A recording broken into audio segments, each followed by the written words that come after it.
If you enjoy spoiling your chickens, keeping your chicken first aid kit up to date, and getting fun surprises for yourself, you'll want to jump on the Henny and Rue bandwagon. Henny and Rue is a monthly box put together by chicken keepers for chicken keepers and their flocks. Each month, you'll receive products that may not be available at your local feed store to help build up your poultry first aid kit. Try new treats and coop products to keep your flock happy and healthy. And there's always a gift for the humans, too. So go to honeyandrue.com and save 10% off your first box using code DRINKANDFARM at checkout. As a subscriber, you can also visit the honeyandrue.com shop anytime to purchase select items and save 10% off everything. Honey and Rue, better chicken keeping delivered.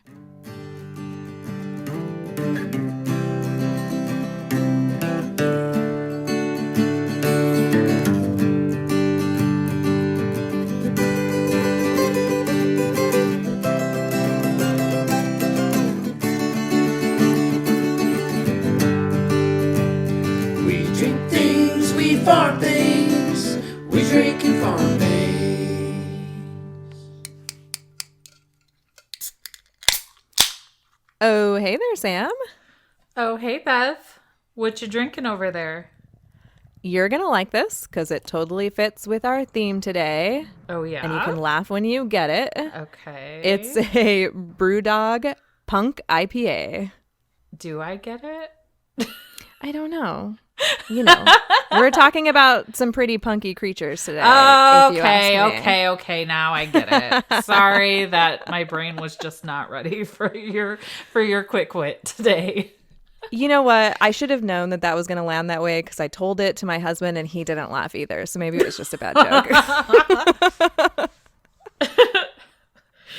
Oh boy. So what'd you open over there? So I have a Rogue Ales Just a Pinch, which is a session sour ale made with hand-harvested salt from Newport's Yaquina Bay. And I probably pronounced that wrong. But it's like ocean sea salt. So it's a salty sour, and it's so good. It's like two of my favorite things in the world, salt and sour, in a beer form. Oh, so good. Good choice. Good choice. And welcome to We Drink and We Farm Things.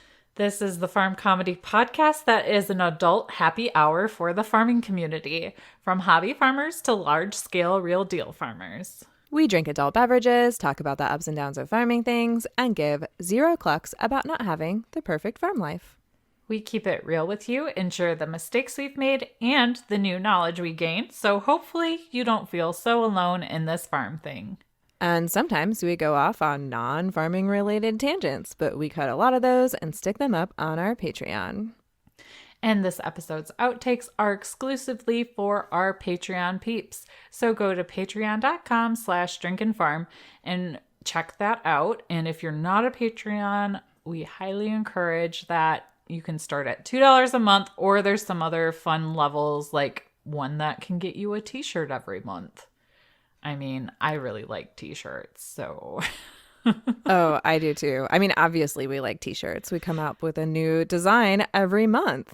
Yes. Which, by the way, I have to give a shout out to our listener, Heather Caldwell, that helped us design the March shirt. It was really exciting to get to work with someone to design a t-shirt. And also, like, when we started this thing, we didn't think we'd get to, like, help other people in their small businesses with it. But now we're, like, getting to that point. And I don't know, that's exciting to me. Very. And she created a very cute pig that looks a lot like Ham, and he's got a very handsome bandana on. So you'll have to go check that shirt out. You can check that out at drinkandfarm.com/shop and go get you one. Yes. And one more tiny Patreon tangent. It's almost Gifty Month. Yes. Yeah. If you want in on the Patreon gifties, you'll want to join now. All active Patreon peeps at the gifty level or above will get a gift sometime in April, as long as they're an active gifty peep for the April 1st cycle. So that's that. And I'm pretty excited about them. I'm not going to lie. Me too. And speaking of the Patreon, our Drink Peep this episode is our friend Katie over at Sticky Holler Farm. So cheers, Katie. Cheers. All right, I do have a little bit of follow-up. Okay, what's you got to follow up on? I have a barn quilt square pattern. Ooh, how did you decide? So it wasn't a super easy decision. I kept coming up with all of these really like complicated things. But I wanted something that I felt like represented me and my family and our farm and our barn. Like there's a lot of things that I was trying to incorporate into like one square. But I think we found it in the carpenter's wheel, which is a classic quilt square pattern. I don't know how else to describe that. Yeah, quilt square pattern. That's right. Okay. Yeah, I just Googled it and it's pretty cool. It's a solid choice, but it looks like it's crazy because like the pattern's the same, but it's like you could do so many different things with the colors. They look different. Yep, exactly. So it was really cool the way that we created it. So Jared's really good at like precision stuff. So he had graph paper and a ruler, and he looked at a picture online and put it onto graph paper for us. And then he made photocopies of it, and everyone in the family has colored in probably 3 or 4 a piece at this point. We've done a ton of them. I have quilt squares all over the place in the house right now. We haven't settled on a color pattern, but I'm hoping that we'll find one soon. I was going to go pick up the paint for it today because I happen to be in town for something, but we hadn't settled on colors yet. So I was like, nope, I'm going to wait until we're sure that we've got like the colors laid out the way that we want them, because I need to get the right number of colors because there's several different ways you can do that quilt square.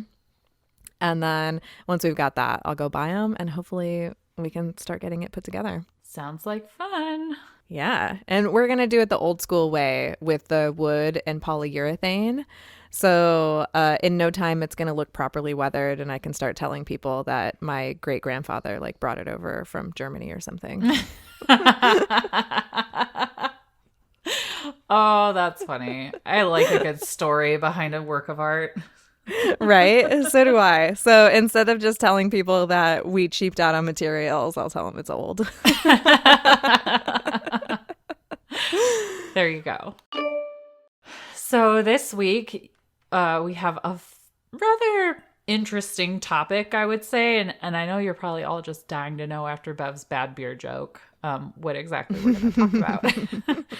But with it almost being springtime, and I don't know if you've noticed this, but I have on my farm, all of the animals are getting these sudden like surges of hormones, especially the male animals.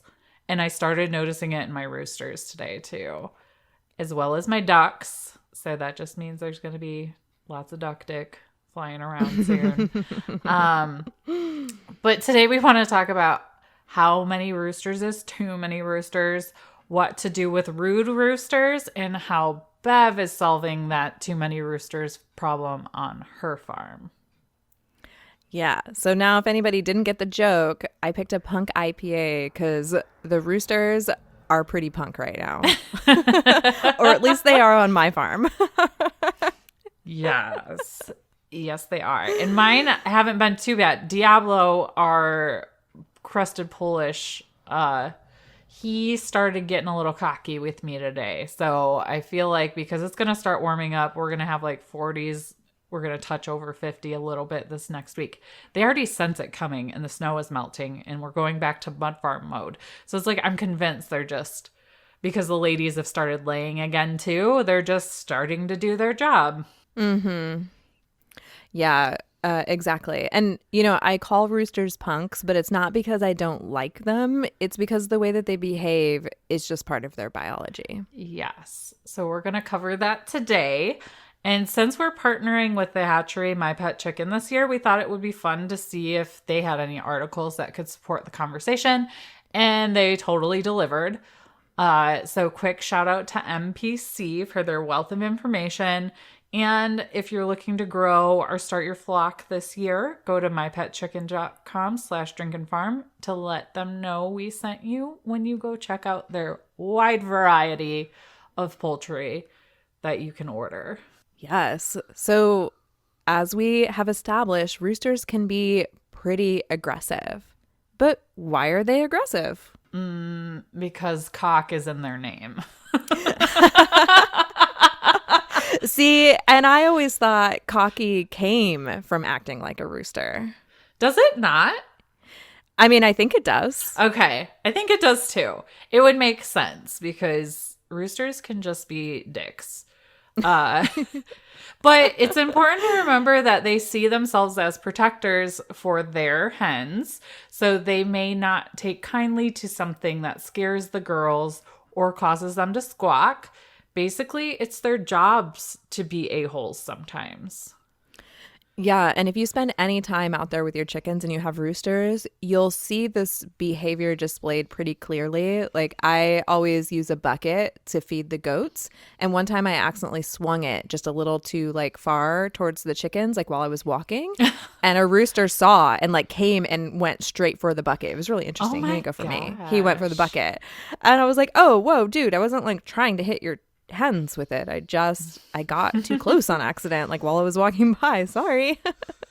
But yeah, he saw the bucket as a threat and went for it.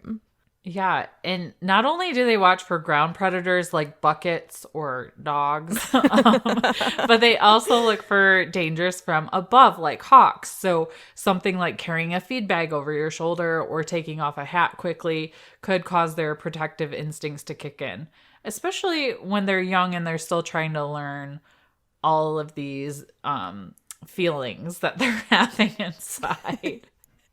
Feelings is a great way to describe it, because I think that their instinct tells them that certain motions are dangerous, and they don't know why, and they don't have any experience to draw from. So when you think your rooster is an idiot or an asshole for attacking you because you threw your hat off, to him, it was a flying predator that was going to eat one of his hens. Right, exactly. And roosters do try to protect their hens by doing that flogging behavior. They can also alert the flock to predators vocally, and sometimes they'll even be the first to engage the predator, whether it's a bucket or a hawk or a human. Many roosters will go through a period at about 5 or 6 months old when they suddenly become more aggressive. And this is because they're reaching sexual maturity and they suddenly have all these new hormones racing through their bodies and they begin crowing, among other things. So roosters will settle down somewhat after a few months, after they kind of balance those hormones out, because, they've kind of gotten used to managing it. But sometimes they don't really ever grow out of it. Yeah, I think some roosters are just naturally more aggressive than others. And that can be a really hard thing to handle especially on small farms like what we have, because we literally have no use for roosters that don't allow you to go outside and enjoy your chicken TV or drink with your hens or do simple things like feed them. Yeah. So one of the reasons why roosters can be extra a-hole-ish is because you might have too many. So that protective instinct can actually get out of hand when there's too many roosters. So what's a chicken tender to do? Well, you can start off by making sure your hen to rooster ratio is on point. So if you only have a flock of 5 or 7 birds, you don't want more than 2 roosters. Even then, it might be a little intense. Generally, especially when you want to keep multiple roosters, you should have 10 or 12 hens for each male in your flock. And that will enable the rooster to have plenty of hens without worrying too much about competition from the rivals. And it'll be enough where the chickens, or the hens, I should say, don't get overbred, because too few hens for a rooster can cause some issues like broken feathers, bare backs or necks, or even other kinds of injuries. Yeah, because the roosters can be pretty rough with your hens. Have you ever seen them grab onto the comb and yank? That every time I see that, I want to kick him off of her because I'm like, stop it, you're gonna hurt her. But of course I Yeah. don't. So one of the things that you're going to want to also do if you have multiple roosters is you have to make sure that you have plenty of space for them. So no matter what, if you have more than one rooster, there's going to be the occasional squabble. And for the most part, that's totally fine. But the squabbles can get really dangerous if they feel cramped or don't have enough space to move around in. So even if there's plenty of hens, you can still see serious problems if there is a shortage on space. And with multiple roosters, you want to make sure that you have more than just the recommended bare minimum of space, which I can't even remember what that minimum space is off of the top of my head right now. It's a couple square feet like per bird. Yeah. You want to double or triple that when you have multiple roosters in your flock. So it's 2 to 3 square feet per chicken inside the coop run, and then 8 to 10 square feet per chicken in an outside run. So that's a pretty big run. Yeah, that is. That's a super big run for multiple roosters because the testosterone fueled aggression can get really out of hand in a spot where they feel like they're constantly fighting for territory. And when there's plenty of space, when one rooster becomes like, too tedious with his showmanship and flirtation, the other roosters can just lead their hens away, and so that they're not tempted or whatever. And then it makes it so that they don't get so aggressive with each other. Walk away, ladies, walk away. So the other thing to consider is that if you have neither the appropriate number of hens nor the appropriate amount of space, you can keep multiple roosters together by having no hens. And this is an arrangement you might have if you keep a flock of roosters for exhibition. So rather than having a flock of hens for the purpose of laying, you have a bunch of roosters that you like to show off. But with no hens to compete for, multiple roosters often live together in peace. Yeah, and another thing that you can do is you can raise roosters together in your flock. Roosters that are raised together can establish a pecking order within themselves as they're growing up. And since they've already established that order, there's less incentive for them to fight when they're older. Because when they're older, they're more likely to hurt one another by sparring. Another option is you can add new roosters to your flock relatively painlessly if they're raised by a hen in your flock. So, hatched by a broody hen. Because if they're introduced to your flock when they're young before reaching sexual maturity, then they are automatically just kind of accepted by the rest of the flock instead of having to come in as strangers. Because when you add adult roosters to your flock, when there already are roosters, a new rooster will be regarded as an invader. And that's not just by the roosters, it's going to be by all the hens as well. So you're going to have to go through that whole pain and suffering of introducing new flock members. But with a rooster, it adds a whole nother element because it's a new flock member that has like knives strapped to his feet. Not real knives, but those spurs are pretty. They can do damage. Yeah, they can do damage. They'll cut you. Oh, yeah. I totally have a scar that goes from mid-thigh down to my calf from a rooster. So, ouch. And then there's just, a really terrible fact that some roosters are too aggressive to get along with other roosters, no matter how ideal you make the conditions for them. There are just some breeds that tend to produce very aggressive roosters that are prone to fighting one another, and other breeds that are more gentle. For example, game breeds often have aggressive roosters. Rhode Island Reds are notoriously aggressive roosters. Easter eggers and Americanas don't always get along well with multiple roosters in their flock either. But there are some favorites out there that are better if you're going to have multiple roosters in a flock, like Plymouth Rocks, Morans, Orpingtons, Australoops, Silkies, and Brahmas. So just be mindful. I know it can be super hard, especially this time of year when it's chick days and, there's straight run. Rhode Island Reds that are just so cute and peeping and peeping and peeping. Like, maybe go for the straight run silkies if you're okay with coming out with multiple roosters that you might have to deal with in the near future. Yeah, and something else to keep in mind too, like, so this is just based off of like what's what I'm looking for? The experience of multiple other chicken keepers. There's always going to be a rooster that bucks the tide. So like I know of someone that has a wonderful Easter egger rooster that they love and is a great flock head and does fine with other roosters. But that's not going to be the common story based on what other people have experienced. So just keep that in mind. If someone says, oh, but my Rhode Island red rooster is wonderful, that's super great for that person. But chances are that's not going to be your experience. Yeah. My lavender Orpington is an asshole to other roosters and to me seasonally. And they say in this article that Orpingtons do a great job with other roosters. So, you know, they at the end of the day, they do what they want. Yeah, absolutely. Well, and it's important to remember they're creatures that have their own personalities. Yes. So you can't fit them in a box just like people. I mean, it's a simpler personality. I'm not saying roosters are people, but no, Bev, we would have to have a heart to heart if you were saying roosters were people.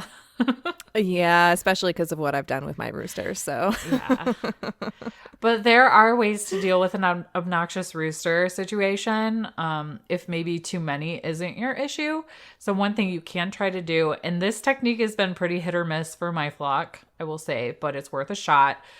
So one thing that often works is carefully picking the rooster up and carrying him around while you're doing chicken chores or just walking around the property. So you can do something like refilling the feeder or check for eggs while you carry him around. And the idea is to place yourself at the top of the pecking order without engaging in aggressive chicken behaviors like fighting, stamping at him, or kicking. You know, kicking or stamping at him is not only kind of mean, but he might interpret the behavior and challenge you even more because suddenly, oh, you want to fight? Let's go. Oh, yeah. And you can see it on their faces. Oh, yeah. When they think you're going to go for it. Like, if you've ever challenged a rooster, it changes immediately when they think that you're going to be aggressive with them. Oh, yeah. And I mean, it's hard not to react that way, especially when you're new to rooster behavior. And I'm still guilty of it. Sometimes it's like a knee-jerk reaction to just put your foot out. Well, and sometimes you have to because some roosters won't quit and you can't run from them. The biggest mistake you can make with a rooster is running from them because the minute you run from them, they know that they won. So they'll chase after you every time they see you. And it takes forever to break that. I made that mistake the first time Stephen Rue chased me. And that guy limps and I still ran from him.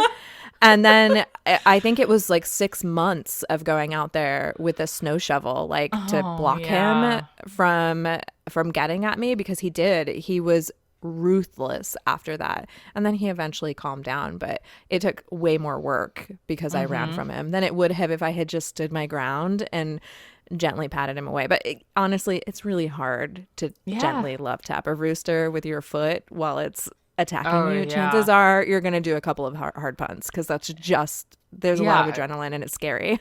He'll keep coming at you too. So you got to be careful when you're taking this approach to pick them up because they might try to like jump up and flog you in the face. They can jump pretty high too.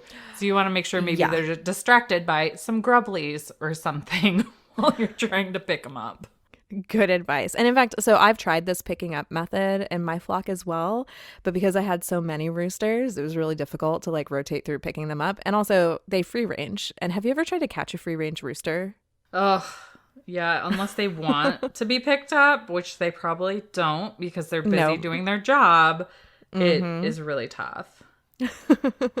And they can run so fast. Like you think cheetahs are fast? Watch a rooster run. It's crazy. Yeah. And I think they like run slightly faster than a human can.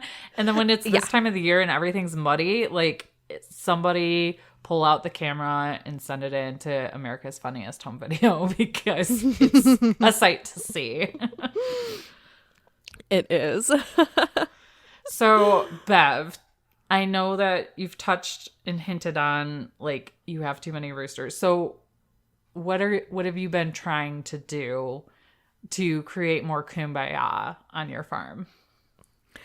So after we did this research, I realized that I was making a lot of mistakes with my roosters without even meaning to. So I have 4 roosters and 10 hens, which is, A little off. yeah.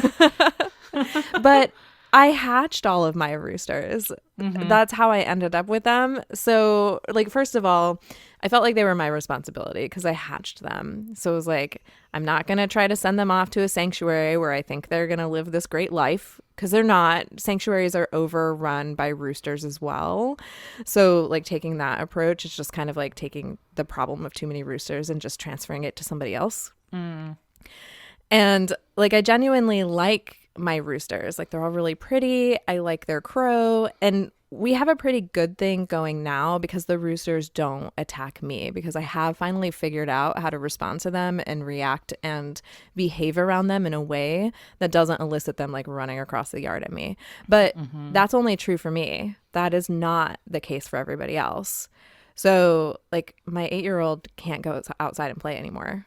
Because the minute the roosters see her, because she's ran from all of them at some point, they just bolt across the yard for her. And then she like runs screaming even more. And it's like, it's terrifying for her. Like, I don't want to make her go through that. Like, that's just cruel. I know. I think like they talk about how, oh, well, my grandpa used to watch the rooster chase me around and laugh. And that's what we should do with our kids. Like, no, I don't want to intentionally like cause her trauma. and I've seen your roosters too. And some of mine are also very big. And when you got a gangly little kid, because my stepkids are like green beans, string beans, they are tall and thin. So they can run too. But my Orpington is like 15 pounds and can probably knock him over if he hit him hard enough. So it's like, and they've been scared of him before too. And I've had to like walk them to the porch because he is watching them. So I totally get it. It's not like it is kind of funny if it happens briefly, but when it's a continuous problem and it makes them not want to go outside, that's when it's not okay. Yeah, because like that's the whole reason why we have a farm, is so they can go outside and play in it, right? That way they're not inside the house like playing video games all day. Oh my gosh, the winter kills me with that too. It's like I want to tell them to go outside, but you know, when it's like 20 degrees outside, I don't want to go outside either. So I don't. So blame yes, when it's spring and summer, you want everybody to go outside and have fun. Yeah, and it was causing problems too for like people that come to visit. Like my neighbor, she grows a garden and she wants to give all of our chickens her leftovers that they're not going to use. And I want her to do that too, but she won't come over while the roosters are out because they won't stop attacking her. You know what I mean? And I don't want to do that to my neighbor. So like my kids aren't getting to enjoy the yard. My neighbor's not getting to enjoy the yard. When we went on vacation as a family, we went and did like a little long weekend at Great Wolf Lodge. I just locked the chickens up with extra food and water and didn't ask anybody to take care of them because I didn't want anybody else to have to deal with the roosters. Yeah. And that was kind of when I was like, all right, I have to change something because like now I'm not able to go on vacation. Right. Like only long enough so that the chickens can survive without human interaction for, you know, a certain number of days. And it was 3 days, which felt kind of long to me, but they did fine. I mean, they didn't seem to notice. So yeah. And you have that handy dandy automatic coop door too. So it's not like they were stuck in the coop the whole time, right? Oh, yeah. No. They were able to go in and out inside the run. I mean, with nobody home, if someone got locked outside, they just have to sleep in the run for a night. But even that's not that big of a deal. Yeah, they can do it. So I have my awful rooster ratio. They've like proven that they just... They want to protect their hens, and that's fine. I totally understand that. But I decided that rather than try to give them to somebody else and make them their problem, since I actually do enjoy my roosters, I'm trying to set up a bachelor rooster pad right now. Mm-hmm. So I did move them all out into the goat pasture. And It was surprisingly easy. Like, I think I was putting it off because I thought I was going to have to like do all this crazy stuff, like build them another coop and put together a new feeding system and like figure all this stuff out. Cause, you know, goats can't have chicken feed, or at least not a lot of chicken feed, because chicken feed's not really great for them. So I'm like, how am I going to make this work? I basically just brought the roosters over the fence and let them go. And they go sleep in the goat shed when they want shelter. And they're totally fine. I mean, for the most part, they've been sleeping outside, but I have found them in the shelter a handful of times. So they're figuring it out. And as for the feeding, like I just only bring a small like cup out full of chicken feed and I spread it for them. And the roosters all go for it. The goats go for it too, because the goats have figured out the chicken feed tastes good, but it's not enough to make the goats sick. So I figure for now, that's going to be fine. And the roosters don't need laying feed anyways, because they don't lay eggs. Right. And as long as it's not medicated feed, like you're right. I think it's okay for the goats to have a little bit. Yeah, no, it's not medicated feed. It's the protein of the high protein feed for the feather fixers, because all of the roosters were doing so much feather damage. I switched my flock to feather fixer. So, I mean, it's high protein for the goats, which is probably a little better. But yeah, I've been distracting the goats with their black oil sunflower seeds, and that's been kind of getting them away from the chicken feed. So I'm kind of slowly figuring that out. I'll eventually put in a feeder that the goats can't get their heads into, that just the chickens, like, you know, can put their beaks into, but I haven't figured out like how to install that yet. And honestly, since I moved them into the pasture, I haven't been flocked once. Really? And yeah, which feels really weird. Like I know that we were having the roosters and I were already having a pretty good relationship before I put them in there, but still, like I'd swing an arm too far or take a hat off or, you know, do like any quick movement and they'd be on me.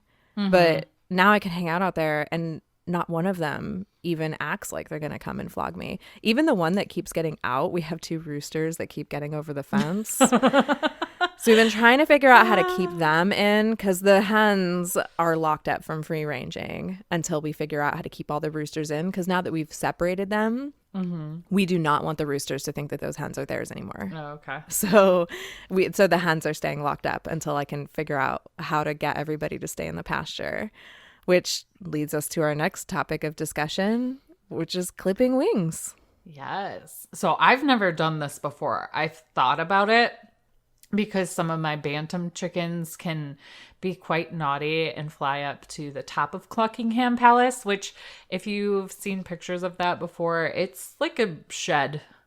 It's pretty tall. It is. And we've had some like fly up into trees like way up high when it's like a negative wind chill and sleep up there for the night because we could not get them down. So it's something I've thought about, but we've just never done it before. Yeah. And I was a little afraid to clip the wings because I thought like, oh, well, how cruel. Like maybe they're not going to be able to escape from a predator or whatnot. Well, my roosters weren't really flying all that much anyways, and there's plenty of things for them to hide under. So if they needed to get away from a predator, I feel fairly confident that even with a clipped wing, they could do it. So we were like, yeah, let's give these roosters every chance we can because we like them. Let's clip wings and see if that will keep them in. So that's what we decided to do. So how was that? Because I've obviously read an article about it now and I've seen pictures of which ones to cut, but what is it like to actually do it? And how did the roosters behave? Oh, it was super easy. My husband helped me with it. So he would hold the rooster down and we did it inside. We put the milking stand inside a barn stall. And that has actually been super handy. The milking stand is even like the chicken first aid center because it's the perfect height for the chickens to sit on and us to like stand over them and do work. So he put the rooster down on the milking stand and held them down with both hands and let one wing go. And because they were trapped, they weren't really fighting. So they just left their wing out. And then I used my left hand to stretch the wing all the way out. And when you stretch the wing out, you can see really clearly the difference between the main feathers and the flight feathers. So I'm facing a chicken and the chicken's head is facing me. and I'm working on the wing that's on the right. So I have it spread all the way out, and all of the really long feathers that are right in front of the really teeny tiny short feathers are all of the flight feathers. And there's all these great diagrams online. And in fact, I posted some photos and like a little arrow that drew along the area where I cut the flight feathers as like a diagram. Maybe I'll figure out how to like add that to a highlight or something so people can go back to it if they want to see it. But I just use a pair of scissors that I use to cut the twine on the hay and just snipped all the way up in like an arc shape towards the back of their wing. So I started at the front and worked my way back. And because the feathers were so long, there was like no worry of hitting blood feathers. It's not the fall time, so it's not the molt, so I don't have to worry about clipping feathers that are still developing or growing, because those will have a blood cuticle inside of them. And if you cut a blood feather, you're going to end up with like a pretty bloody mess on your hands. You're going to probably need some blood stop powder, and it'll probably cause a little bit of pain too. But they didn't flinch. Nothing. And I was a little conservative with my cutting. I didn't cut very close to the main feathers because I was trying to leave as much on them as possible. But I'm going to have to go back and reclip one of them. So we clipped 2 roosters. One rooster has not escaped since we clipped him, and one of the roosters is still escaping. So we're going to catch him again and clip him just a tad shorter and see if that helps. Because we only wanted to take what we needed. Because also when you clip feathers, sometimes it's hard for them to molt out. Because, you know, they do their preening to pull their feathers out during the molt.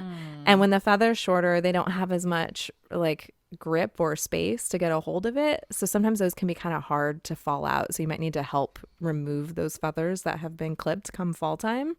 But yeah, so that's why I left him a little longer. And I only clipped one wing because I heard that they would be off balance if you only clipped one. Okay. And if you clipped both, they'd be balanced. So they could quite possibly still get a little bit of air. So I don't know. I haven't seen any of them flap since I've clipped, so I have no idea like how off balance they are, but they still walk and like do everything else fine and run. So yeah. Yeah. As long as they're not getting over the fence, then it'll be fine.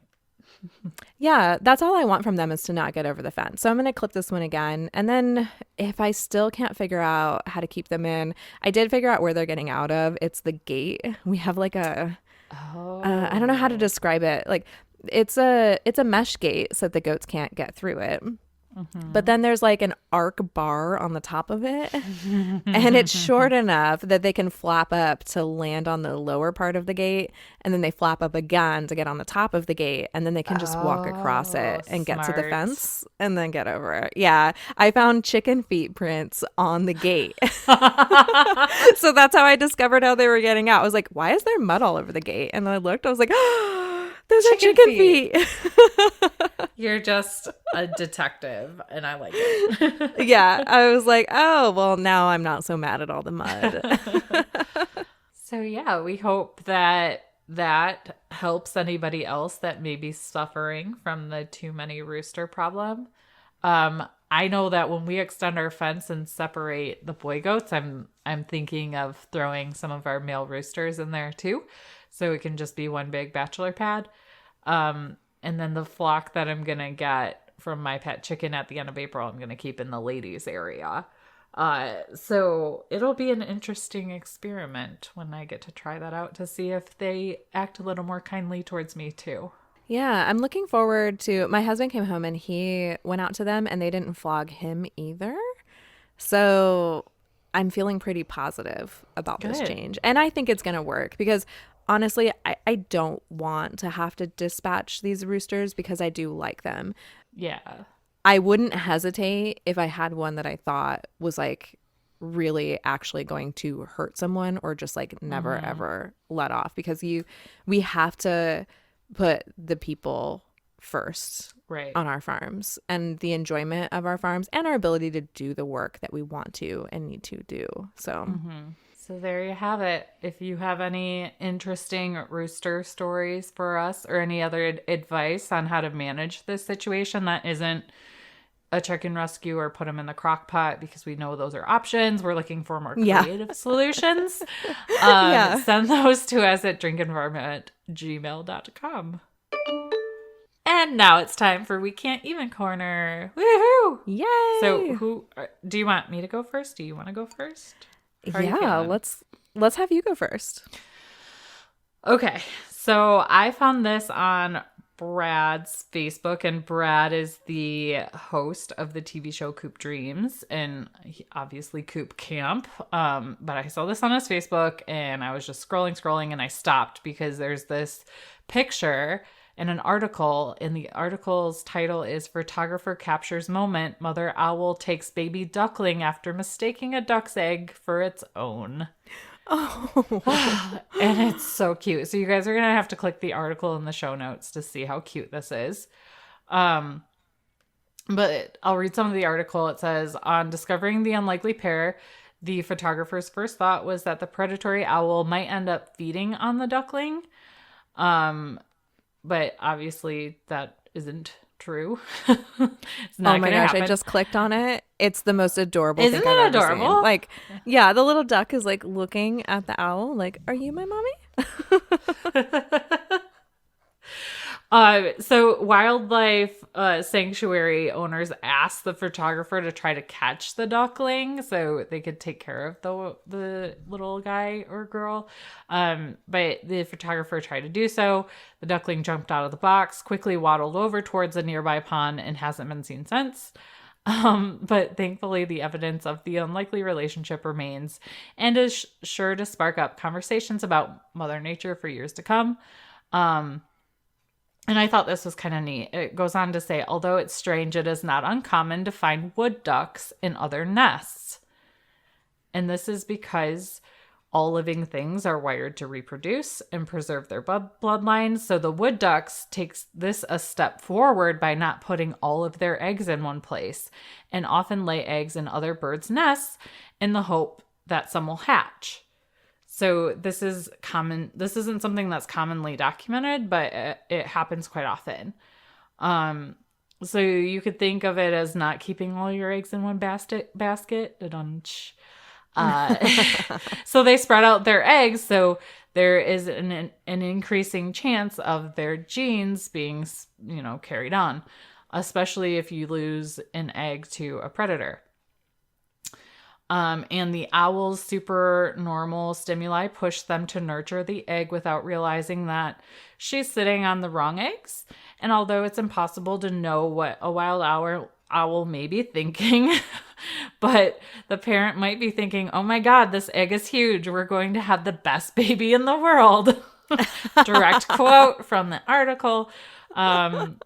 So I think that was really cool, like nature information, and it's just really cute to see this adorable owl and a little duckling. But yeah, it's like the circle of life. It does some weird stuff sometimes, but it's so adorable. I think I've heard of wood ducks before because I have heard of something similar to that, but I can't remember what it was. But that's super cool. And ducklings are they're like so floofy and adorable. So seeing them with like any bird of prey of any kind is just kind of striking. Yes. And I'm real scared to go into Tractor Supply because they have chicks and ducklings right now. It's chick days. And my husband is going to TSC today, and I'm almost thankful it's not me because I would be super tempted, and I do not need any more of that right now. Just keep remembering that you're getting some at the end of April. I am, and none of them will be roosters. Exactly. The joys of ordering straight from a place that has them separated for you. Yes. So, Bev, what can't you even about? So my can't even this week is that a humane society promised to make a bad original drawing of your pet for a $15 donation. And it's the greatest thing on the internet right now. So if you click on the link, you'll get to see some really great examples of what they've created for people. But here is just like a snippet of the article. Oh, and I got it from Board Panda. That's where I found this. So the Wisconsin Humane Society attends to 40,000 animals each year and relies on donations to make all of that work possible. And to make sure that it reaches its goals, the organization launches a new fundraiser campaign like all the time. And they just launched one on the 25th of February. And the caption of the post that they used is, "It's time to put the fun back in fundraising. If you donate $15 to the animals at WHS, we'll draw your pet." And it says, "We have a pool of staff volunteers standing by, eager to turn your animal into a timeless work of art, or at least make you laugh. You might get one of our extremely talented artists, but we'll be honest, you'll probably get someone who can't draw their way out of a paper bag." And people were captivated by this. They're like, "What? Draw my dog like a 3-year-old would? Like, yeah, take my money." And the results were just hilarious. There's like dogs that have ridiculously long necks, or there was this really cute one where someone sent in their dog in a Superman costume. So they drew their dog really badly with markers, like flying over buildings like Superman. Oh, I see that one. I clicked on the link. These are great. And like some of them are really good. Like some of them really are works of art. So it was really cool. It was a neat idea for fundraising. And I wanted to share it in case anyone had an organization that they needed to raise money for. I thought it was super creative. Yes. And I mean, I'm not going to lie. I would totally pay $15 to have somebody send me a drawing that Aurora could do of like Herc and Percy. Yeah. Oh, I just looked at their Facebook page too. And on February 26th, it says, "Due to overwhelming amazing responses, submissions have been closed." They raised $12,000. Oh my gosh. That's so cool. So, like Bev said, this might be a good idea for your fundraiser. I'm not going to lie. I think I'm going to send this to our Humane Society and volunteer to be one of the artists. And my medium is going to be watercolor or crayon. Oh. I don't know which is going to create more hilarious results. I like, a good colored pencil. So if I was going to do that, I think that would be my medium. Because they can come in such a variety of color, like crayons. Yeah. All right. So send us your can't evens. You can do this by dropping them in the Facebook group via Facebook Messenger, Instagram, or email them to us at drinkandfarm@gmail.com, because we are now reading those on our mini-sodes, and they're super fun to share. So if you stumble across something on the internet that is funny or weird, send it our way.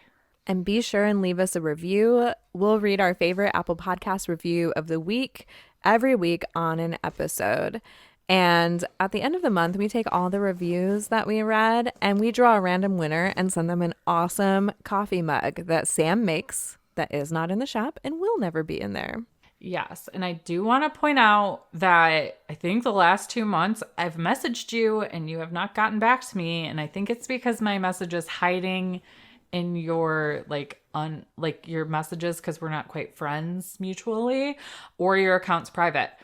So this month's winner is Leave It to Me. And I did go look and your Instagram is private and we're not friends. So I'm going to send you a message or reach out to me first, whatever happens, so I can make sure you get your mug, because you guys work hard when you write these reviews out and we really appreciate them. So we want to give the winner their prize. Oh, yeah, for sure. And in fact, maybe anyone who hasn't claimed their prize, maybe we can post something in our Facebook group. And maybe they'll be likely to see it there. Yeah. Yeah, because we want to make sure we get those to you guys. Mm-hmm. This week's review, the first one of March, is from Six Paws Farm. And the title is A Must Listen for Farm Folks. And he or she writes, I'm not going to assume. I don't know why I've taken so long to write a review, because I love this podcast so much. Bev and Sam have created a community of support for farming folks of all levels through real life experiences, research, and humor. Oh, and the beer and wine. It's a true happy hour for sure. Can't say enough about how I've not only learned from these ladies, but I don't feel as alone or as judged about my own farm and not having everything perfect. I feel like Sam and Bev are my farm friends, even though I've never met them and they have no idea who I am. Haha. Thanks for an awesome podcast. Well, thanks for an awesome review. That was so thoughtful. Oh, I love it.